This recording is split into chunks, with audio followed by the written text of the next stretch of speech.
Moms and Dads, yuk jadi best parent. Bersama obrolan meja makan, happy family, happy love. Halo Moms and Dads, selamat datang di podcast obrolan meja makan. Kembali lagi bersama aku Kanzia di episode spesial obrolan meja makan bekerja sama dengan portal belajar bagi orang tua untuk mendampingi tumbuh kembang dan pembelajaran anak-anaknya, Good Enough Parents. Kali ini kita berbincang kembali dengan Prita Tias, Certified Positive Discipline Parents Educator yang juga co-founder dari Good Enough Parents yang akan membahas mengenai komunikasi asertif kepada anak. Episode ini merupakan episode terakhir kolaborasi bersama dengan Good Enough Parents. Untuk kamu yang ingin mengetahui tips dan trik dalam parenting, pastikan untuk ikuti terus karena akan ada narasumber dan pembahasan menarik lainnya. Dan jangan lupa beri rating terbaikmu untuk podcast ini ya. Moms and Dads, bersikap asertif terhadap anak kadang membingungkan kita sebagai orang tua. Ingin bersikap asertif namun takut dikira galak, ingin bersikap lembut namun takut anak tidak mengerti respect kepada kita. Apalagi jika anak beranjak dewasa dan mulai mengerti serta menyerap pergaulannya. Sikap asertif lantas diperlukan untuk mengajarkan anak mana yang salah dan mana yang benar. Terus bagaimana ya cara mengajarkan serta menerapkan komunikasi asertif kepada anak? Yuk langsung kita simak perbincangan Ana bersama Prita Tias berikut ini. Kamu tidak percaya diri dengan penampilanmu? Podcast Semua Bisa Cantik hadir untuk membantu mendefinisikan dan merangkul arti cantik yang sesungguhnya. Dengerin podcast Semua Bisa Cantik dari Media by KG Media dan Stylo Indonesia di Spotify. Halo Moms and Dads, kembali lagi bersama Ana di obrolan meja makan yang berkolaborasi dengan Good Enough Parents. Dan hari ini kita bakalan ngobrol-ngobrol lagi nih sama Mbak Prita. Kali ini kita bakalan ngebahas soal komunikasi asertif. Waduh, apa ya itu Moms and Dads dan kenapa sih itu penting dalam keluarga? Oke, kalau gitu kita panggilkan dulu. Halo Mbak Prita, gimana kabarnya hari ini? Hai Moms and Dads semuanya. Hai Mbak Ana. Ya, puji Tuhan aku baik-baik, sehat-sehat. Udah gak sabar mau berbagi sama Moms and Dads semuanya nih. Asik, syukurlah kalau kayak gitu. Kita kali ini bakalan bahas tentang komunikasi asertif nih Mbak. Sebenarnya Mbak, apa sih komunikasi asertif itu dan kalau diterapkan di keluarga itu gimana caranya Mbak? Oke, nah ini penting banget ya, meskipun kayaknya aduh udah basi gitu ya ngomong komunikasi. Tapi kalau aku terima klien-klien yang masuk ke konselingku, seringkali core problems-nya, masalah utamanya tuh di komunikasi gitu ya. Nah, jadi komunikasi itu mungkin kita bagi jadi 3 gitu ya. Ada yang pasif, ada yang asertif, dan ada yang agresif. Pasif ini gimana sih? Pasif ini misalnya pasangan gitu ya. Suami sebenarnya nggak suka nih, Dad sebenarnya nggak suka sama caranya Moms yang kalau minta tolong tuh suka bosi misalnya gitu ya. Nah, tapi Dad merasa, aduh males cari ribut deh, nggak usah konflik deh, udah diem aja, dilakuin aja gitu ya. Nah, tapi sebenarnya mendem nih Dad nih, sampai suatu waktu misalnya ditahan-tahan,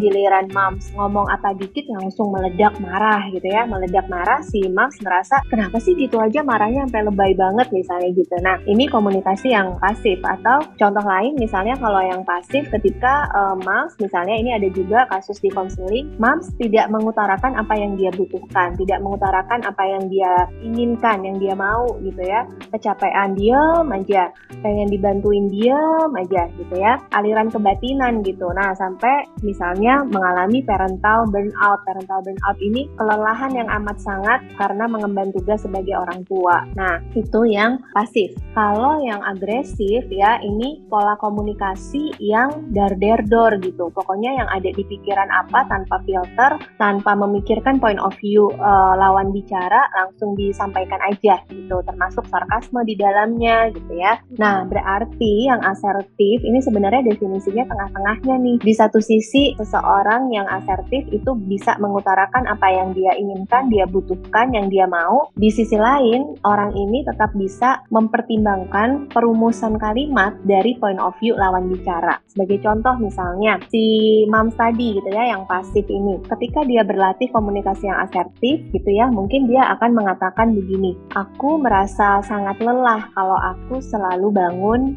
di malam hari gitu ya. Misalnya bayi baru lahir kan bangunnya bisa 4-5 kali gitu. Aku berharap, nah ini iMessage ya, aku berharap dari 5 kali anak kita bangun, boleh nggak kalau yang 3 kali kamu yang bangun, yang 2 kali aku yang bangun gitu, supaya aku punya tidur paling tidak 4 jam di malam hari. Apakah kamu bisa bantu ya, kamu bisa bantuin nggak gitu. Jadi jelas apa yang dirasakan, apa yang diminta. Nah itu komunikasi yang asertif. Yang tidak asertif itu kalau misalnya gini, yang mendekati agresif gitu ya, aku kok ngerasa kamu nggak peduli ya. Nah itu namanya judgment ya. Aku kok ngerasa kamu nggak peduli ya, kamu nggak mau bantuin ya, kok aku terus sih yang bangun tiap malam gitu ya. Emang ini anakku aja misalnya gitu ya. Nah ini mungkin sebagian besar pasangan akan merasa terserang dan jadinya malah defense ya, malah mempertahankan diri. Kira-kira itu sih kalau penjelasan komunikasinya. Oke, mungkin ini lebih ke ini orang tua ke anak nih Mbak ya, aku pengen nanya nih. Kalau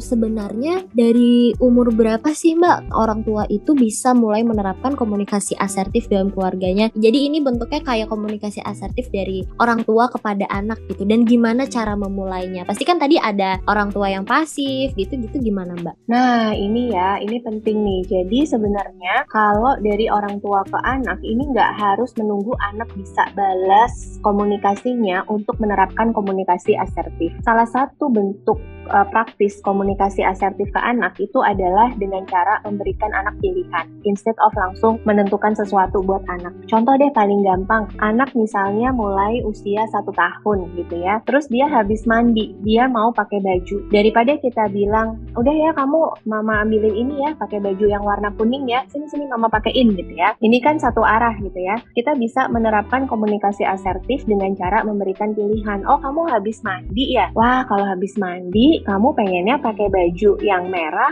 atau yang kuning? Kita bawa deh dua-duanya ke anak. Mungkin dia belum bisa bilang merah, belum bisa bilang kuning, tapi dia bisa tunjuk. Nah jadi kita menanyakan pendapat dia itu termasuk hal mendasar dari komunikasi asertif orang tua ke anak. Dan ini bisa aja diterapkan dari mulai usia 12 bulan bahkan kurang gitu ya. Ini bisa kita terapkan di rumah. Oke, kalau begitu kalau bisa diterapkan sejak dini Mbak, manfaatnya bagi anak apa Mbak? Oke, nah iya ini yang sebenarnya perlu kita highlight ya, manfaat untuk anak. Nah coba deh moms and dad bayangin ya, kalau seandainya nih anak terbiasa untuk dikasih pilihan, dilibatkan dalam menentukan sesuatu, terus misalnya komunikasi asertif lainnya, kalau misalnya anak udah 3 tahun, 4 tahun ke atas ya, dia misalnya berbuat salah nih, nonton kelamaan misalnya gitu ya, nonton kelamaan, nonton sembunyi-sembunyi. Nah kalau kita komunikasi asertif, kita mungkin mengingatkannya dengan cara, oh nontonnya seru banget ya, kira-kira berapa lama lagi kamu mau nonton? Atau kira-kira mainan apa sih yang sama menariknya selain nonton? Nah, coba moms and dad bayangan, kalau kita kebiasaan untuk menghargai perasaan anak, kita melibatkan mereka dalam pengambilan putusan gitu ya, karakter apa sih yang akan terbentuk dari diri mereka? Nah,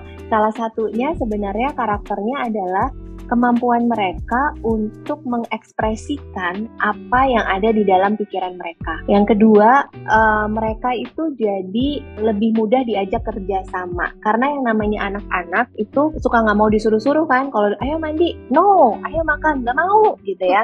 Nah, tapi kalau kita menggunakan pertanyaan atau melibatkan mereka, kamu makannya mau pakai piring yang mana? Kamu mandinya mau berapa lama lagi? Mereka jadi nggak ngerasa, aduh aku disuruh-suruh terus gitu ya. Mereka jadi merasa dilibatkan dan lebih mudah untuk diajak kerja sama gitu. Berarti komunikasi asertif ini penting banget ya Mbak, apalagi kalau dimulainya dari dini, bisa jadi di saat dia tua juga bermanfaat banget buat diri dia gitu. Nah Mbak, tapi Mbak, ada beberapa statement nih ya, kalau misalnya sikap asertif itu seringkali malah disalahartikan sebagai mengekang nih Mbak. Kayak tadi kan kayak mungkin pengen nonton gitu kan, tapi mungkin caranya kali ya Mbak yang salah, tapi gimana sih Mbak jadinya cara yang membedakan sikap asertif serta mengekang agar anak itu tidak salah paham? Oke, nah ini bedanya. Jadi asertif itu biasanya aku dan teman-teman di Good Enough Parents ini menamakan pendekatannya itu positif disiplin. Positif disiplin itu artinya kita baik dan tegas secara bersamaan. Baik dan tegasnya ini gimana? Contoh misalnya, Misalnya aku pakai contoh anak nggak mau berhenti nonton. Baiknya adalah kita menunjukkan bahwa kita tuh paham apa yang anak rasakan. Kita ngomong ke anak, kamu tuh suka banget nonton ya? Apa sih yang paling kamu suka dari tontonan ini gitu ya? Terus dia cerita, tapi lama ya, emang ini perlu diskusi gitu ya. Oh iya nih, aku suka ini, aku suka ini. Oh oke, berarti ini mau kamu lanjutin lagi besok nontonnya gitu ya. Jadi kita menunjukkan pemahaman dulu nih terhadap perasaan anak. Tapi itu baiknya, tegasnya adalah ketika anak, aku nggak mau, aku 5 menit lagi. Udah dikasih 5 menit, mau ya 10 menit lagi gitu ya, nambah-nambah terus. Nah kita tetap harus tegas dengan cara, mama ngerti banget kamu suka nonton, masalahnya waktu nontonmu sudah habis, mama khawatir matamu sakit. Boleh kita matikan, mau kamu atau mama yang matikan gitu. Jadi di depan tetap ada, mama ngerti banget loh apa yang kamu rasakan. Nah masalahnya nih, aturannya begini gitu ya, tetap ada ketegasan di belakangnya. Oke, ini yang terakhir nih Mbak, aku pengen banget nanya, mungkin jadi kan komunikasi asertif ini pasti butuh proses juga. Yang awalnya tadi mungkin ada orang tua yang pasif, si komunikasi asertif ini rupanya sangat bermanfaat nih, nggak buat anak aja tapi juga buat moms, buat dads gitu kan. Nah tapi Mbak, gimana sih Mbak cara mengelola emosi ketika memulai atau sedang menjalankan komunikasi asertif ini? Pasti kayak, apalagi kalau misalnya anak kan di umur-umur yang ada fase-fase dia merasa kayak nggak mau gitu, itu gimana Mbak? Pasti kan kayak komunikasinya takutnya malah berjalannya nggak sesuai yang dipengeni gitu, itu gimana Mbak? Nah itu banget sih, jadi yang aku kasih contoh tadi bukan berarti kayak langsung bikin anak iya dan jalan gitu ya. Jadi sebenarnya kalau orang bilang, aduh jadi orang tua tuh percuma lah, nggak usah belajar teori parenting ABC, yang penting tuh kuncinya sabar gitu. Nah sabar tuh juga ada ilmunya gitu ya. Sabar tuh nggak bisa cuman kita bangun tidur terus sabar, nggak bisa. Jadi dalam mengelola emosi ini paling nggak ada langkah pertama itu menyadari emosi apa yang kita rasakan gitu ya. Oke, aku marah, oke aku capek, oke aku enek jadi orang tua kadang-kadang gitu ya. Oke, aku nggak terima disalah-salahin terus sama keluarga besarku dan lain-lain gitu ya. Dan kalau perlu tulis, journaling, tulis semua emosi dan pikiran yang kita rasakan. Lalu yang kedua adalah kita bisa mendeteksi apa aja sih pemicunya. Oh ternyata kalau aku pribadi nih sebagai orang tua, kalau anakku melakukan sesuatu yang bagiku berbahaya, aku panik dan pasti langsung teriak, loncat-loncat di tangga, dorong-dorongan sama adiknya misalnya gitu ya. Oke, berarti saat aku panik, aku cenderung untuk berteriak. Langkah ketiga, baru kita rencanakan apa alternatif respon lain selain kita marah gitu ya. Misalnya, oke, besok-besok aku udah menyadari nih, pemicunya adalah anakku lompat di tangga. Emosi yang aku rasakan adalah aku panik sebenarnya. Sebenarnya bukan marah, panik gitu ya. Sehingga responku atau perilakuku adalah teriak. Kakak, jangan gitu, adik turun gitu ya, jadinya marah gitu. Maka alternatif respon yang mau aku lakukan di kesempatan lain kalau anakku lompat-lompat di tangga adalah aku katakan, stop, sini yuk main sama mama gitu. Nah kadang alternatif respon ini perlu kita rencanakan, perlu kita siapkan sebelum kondisi konflik itu terjadi gitu, supaya template nih di otak kita. Jadi pas lagi kondisinya keluar, kita udah tahu respon apa yang mau kita sampaikan. Oke, nah Mbak, tapi kalau pengen lagi nih ya, pengen nanya-nanya lebih lanjut, pengen lebih tahu soal komunikasi asertif, dari Good Enough Parents ada kelas nggak Mbak buat membahas soal ini? Iya. Nah, komunikasi asertif yang tadi aku bilang baik dan tegas secara bersamaan, itu kita bahas di kelas Positif Disiplin. Nah, Positif Disiplin ini kelasnya bukan di web, jadi ini sifatnya Zoom kelas, 6 kali pertemuan, teman-teman bisa langsung ngobrol sama fasilitatornya gitu ya. Jadi kalau ini cek-cek aja di Instagramnya Good Enough Parents. Biasanya kita per bulan akan buka batch baru gitu. Itu buat moms and dads yang pengen tahu tentang komunikasi asertif dan yang lainnya. Bahkan kali ini lebih interaktif nih, bisa ngobrol-ngobrol langsung sama fasilitatornya. Kalau kayak gitu, terima kasih Mbak Prita sudah meluangkan waktunya untuk ngobrol-ngobrol dan sharing ilmu hari ini. Terima kasih Mbak Prita, semoga bisa ketemu lagi dan ngobrol-ngobrol lebih banyak lagi. Sehat selalu Mbak. Nah, itu dia episode kali ini.